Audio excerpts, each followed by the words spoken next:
Author's note. Just the other day, I was sent a letter of a strange and horrifying tale from a listener of the Mythyw Myth podcast. Here's what they had to say. A letter to the editor. These incidents are true and based on a local story from my hometown. The tale of a creature so impossible and grotesque. The dozens of lives that were taken in the name of this bloodthirsty beast. The men who battled this creature and his mysterious disappearance. Well, I'll tell you this. I'm sharing this story because Stanley West is no legend, but it is surmised that he is the only man to survive an attack by this monster. If Stanley is still alive, I hope he sees or hears this story in your podcast. Thank you for your interest in my narrative, and I promise you this will be one that grips the hearts and imaginations of all your readers and listeners. Yours kindly, Lewis Kent. And this is where we begin. The setting is a small New England town, and here we meet our protagonist. Stanley West had recently started his new job as a maintenance man. It was a straightforward job, but sometimes there were the monotonous and tedious situations, such as vacuuming cobwebs from rafters in the basements. Stan was given 3 buildings to care for, and he didn't mind doing the work. In fact, the fun of doing menial tasks was that your mind was free to wander. Stan wasn't the type to be the absent-minded, but he was often lost in thought.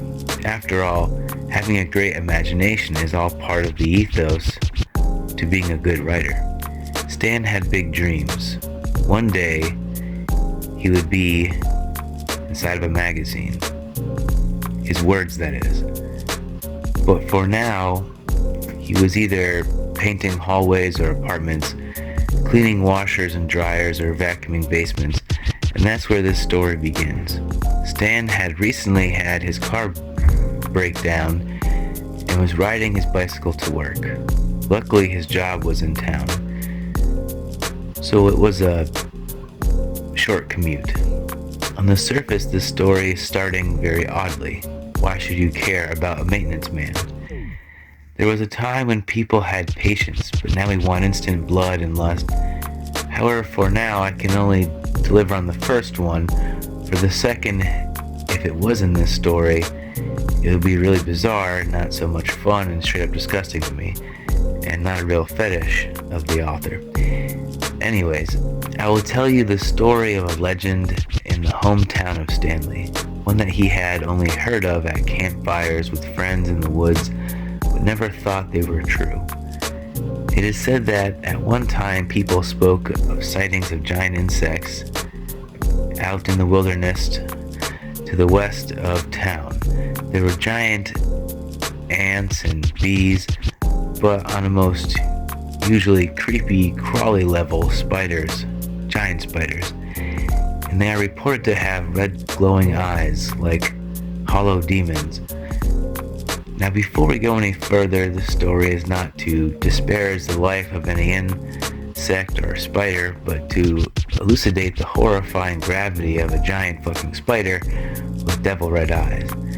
And it is true, spiders are not considered insects because they have more than 6 legs, but you get the idea. The legend continues on that many people at the time had been eaten by the spiders, stuck in their giant webs of torture. And at one time before the turn of the century, it was said that some of these spiders escaped from the wilderness and into our town. At one time they did kill off these insects. Mostly some might be in hiding up in the hills, but we have no way to verify since no one has wanted to go up there again since. Stanley West never saw any truth to these, only the tales of the old codgers who would come to the bars and try to get the youth and young bloods all riled up, and usually laughed out of town by the older townsfolk. Stanley began his job in maintenance around the end of October, in the year of our Dark Lord, on an odd number between the past and not important. He had done mostly fall cleanup for a few weeks, but deep into the heart of November, he was asked to clean the cobwebs and floors of an old basement.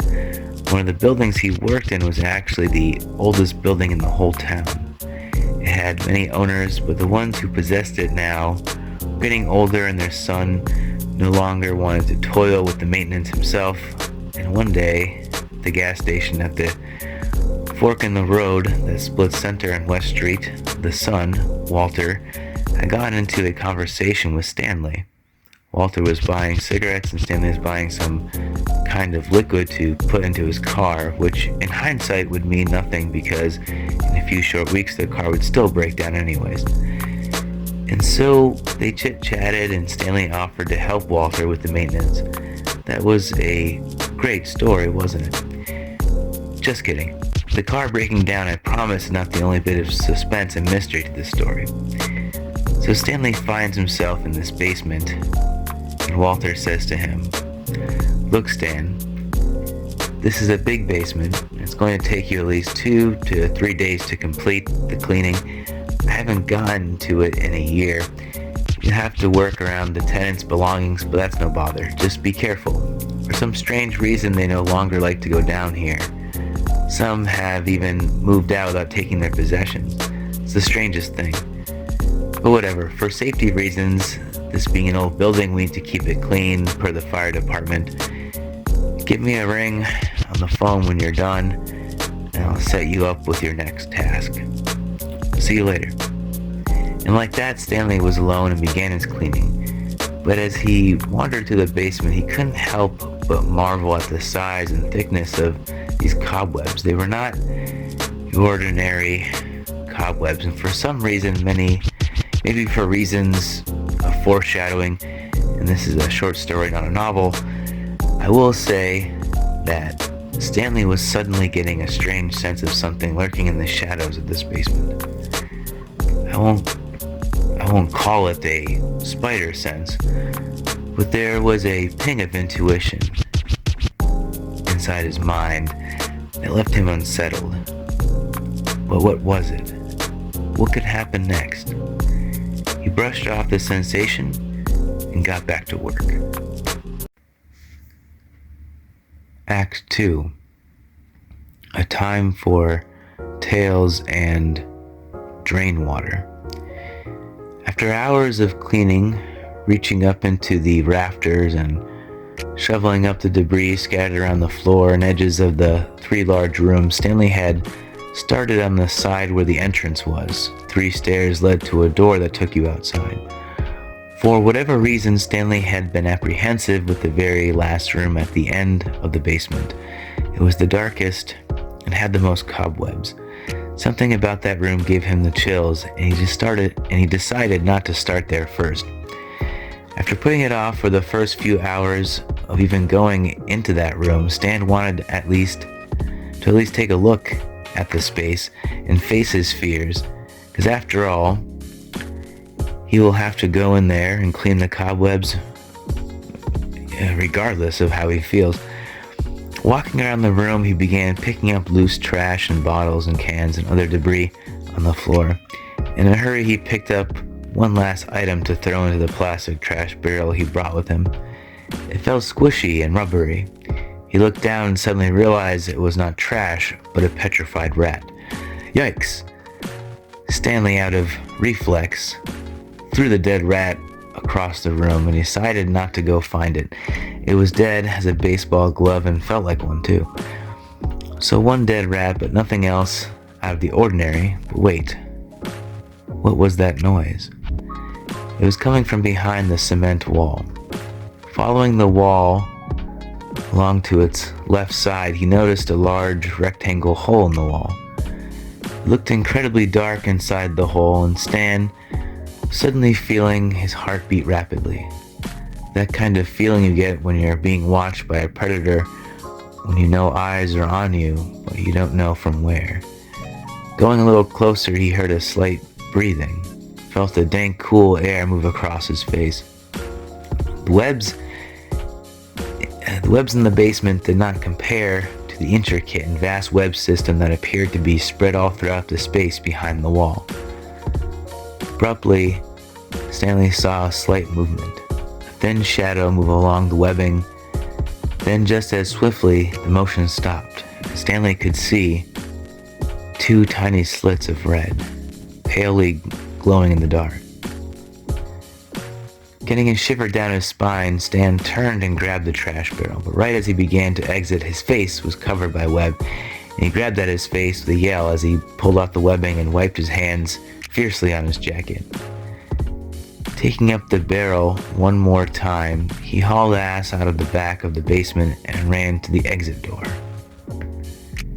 And in a panic, he flung open the door, trying to get a fresh gasp of air. Stanley went up to a drain pipe that was running water, and he wet his hands, filled them up, and splashed some cold rainwater into his face, rubbing his eyes frantically, trying to get the uncomfortable feeling off from his skin. Stan found his water canteen and drank a few big gulps and tried to catch his breath. Stan didn't realize it, but he was not alone outside. Leaning up against a car smoking a cigarette was an older man. He was looking at Stan with a curious smile. "Say, son, what you doing down there?" "Well, I'm the new maintenance man. I was asked to clean this basement. Never seen so many cobwebs in my life." "Those aren't cobwebs, kid. Those are spider webs. Ain't no one go down there anymore." "Who sent you down there?" "The son of the owners. His name is Walter. You must know him." My name is Stanley, by the way." "I'm old Samuel. Nice to meet you." "And I do know him," said the old man, as he dropped his cigarette butt and stomps it out. Looking back up, he continues, "But I'm surprised Walter didn't know not to send you down there. No one ever comes back." "What do you mean?" "Well, you're not the first maintenance man they've had all these years, and you see, the son always avoided it down there, and when his father used to hire the men to go down, because none of his 3 sons would go in there, he wouldn't go in there, they would send men in there, and they never would return." "He didn't tell you any of this?" "I had not heard anything about it." "What happened to them?" Stanley asked. "Well, some reckon it's connected to the giant insects we had in these parts some 100 years ago. I'm sure you've heard the stories, but most don't believe anymore." Stanley went to interject that spiders are not considered insects, but he let the old man continue. "That's what happens. Myths that have some basis often get lost and taken for old yarn. But let me tell you, boy, when I went out there once in my young days, if I never returned and never would have been married, never would have had a life. When I first moved into this building, I was down there once. I heard a noise, saw some movement, and even saw some red glowing eyes. Just like the story. They were the size of shining rubies. I never went back down again. They say the spiders don't like the daylight, and they're afraid to travel at night anymore. You know, with cars and people all around. Some say there's one caught up in the well over on the mountain, but no one wants to find out. That's all I can say. Go at your own risk, young fella." "Wow," said Stanley. "I mean, I did see something red down there, but I don't think they were eyes. They couldn't be. God, I hope not. I really need this job, you know. I'm afraid if I can't complete the task, I won't get paid." "No amount of money," said old Samuel, "is worth your life," the old man said, and then he lit another cigarette. Stanley didn't want to believe it. He had a job to do, but what the old man said kept rolling around in his mind.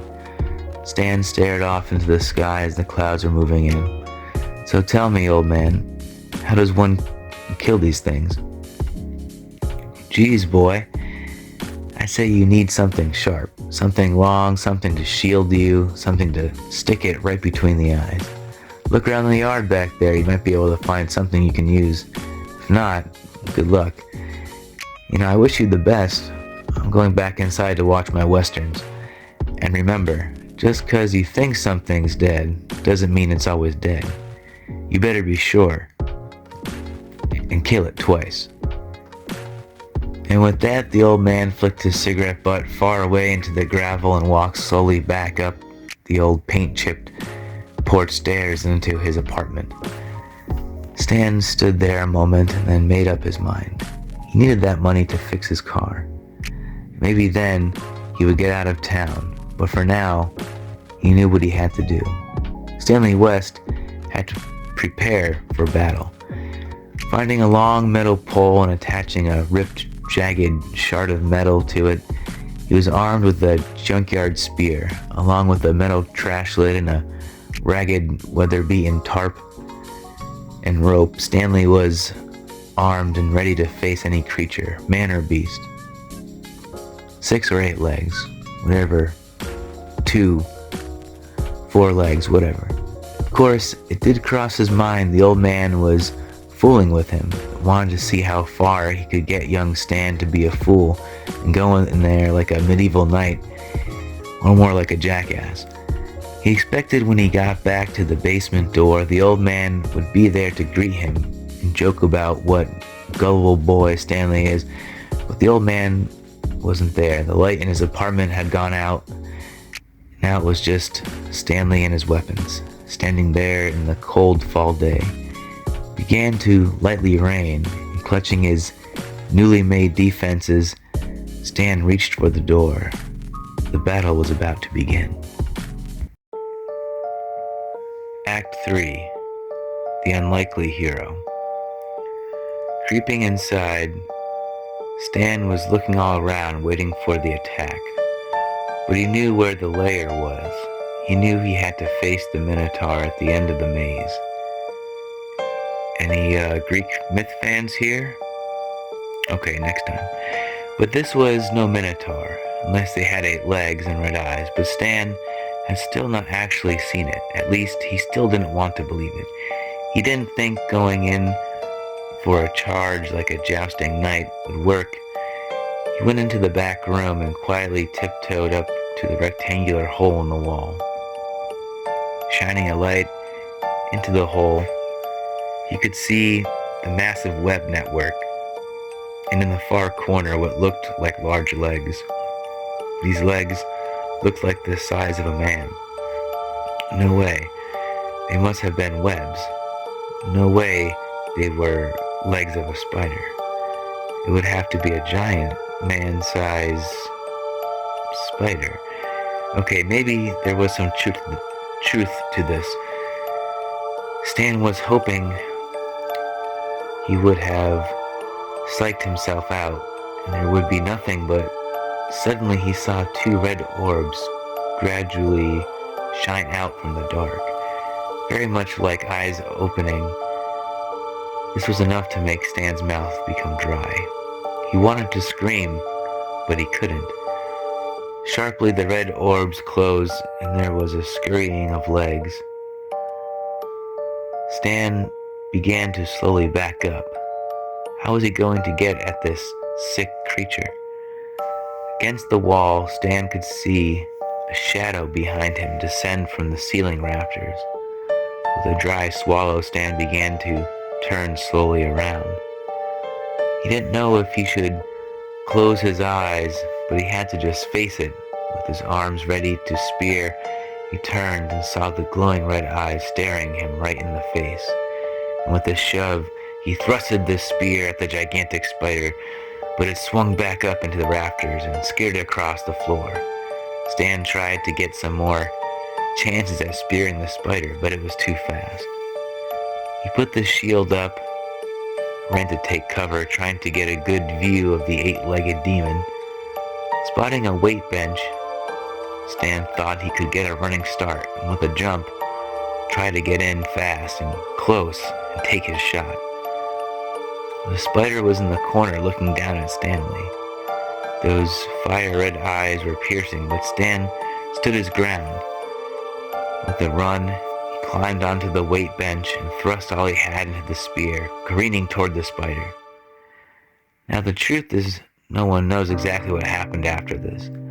Some say Stan was able to kill the spider and triumphantly dispose of it, chopping it up and hauling it out to the woods so he could finish his work and get paid. He might have even had a beer after with the old man Samuel to celebrate, but that's not how it ended. Later that day, Walter stopped by to see how Stanley was getting along and found him.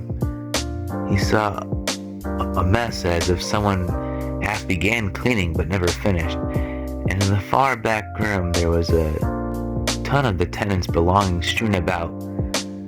So Walter went to investigate.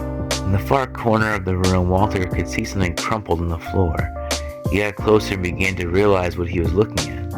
It was a giant spider with a metal pole shanked into the side of its abdomen. Walter was frozen with terror, and before he could move, the red eyes of the spider opened with a jolt, and the legs began to move forward and open its jaws to take a bite at Walter's leg. Walter fell over and with a scream was preparing to be devoured by the massive spider.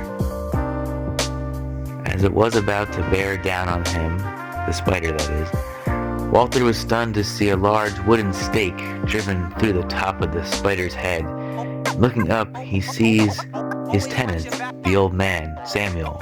He looked down at Walter and with a grin said, "I told him, kill it twice." And that's about where our story closes. No one really knows what happened to Stanley. His car was left abandoned and there was never any sign of the body in the basement. Most assumed he was eaten like the other maintenance men. Walter soon after had the basement sealed off and never mentioned the story again. The old man Samuel hacked up the spider, hauled the beast to the woods and burnt it. Then he made his way home to watch the sunset and drink a beer. Tomorrow he would make a trip up to the mountains. There was one more hunt left to explore.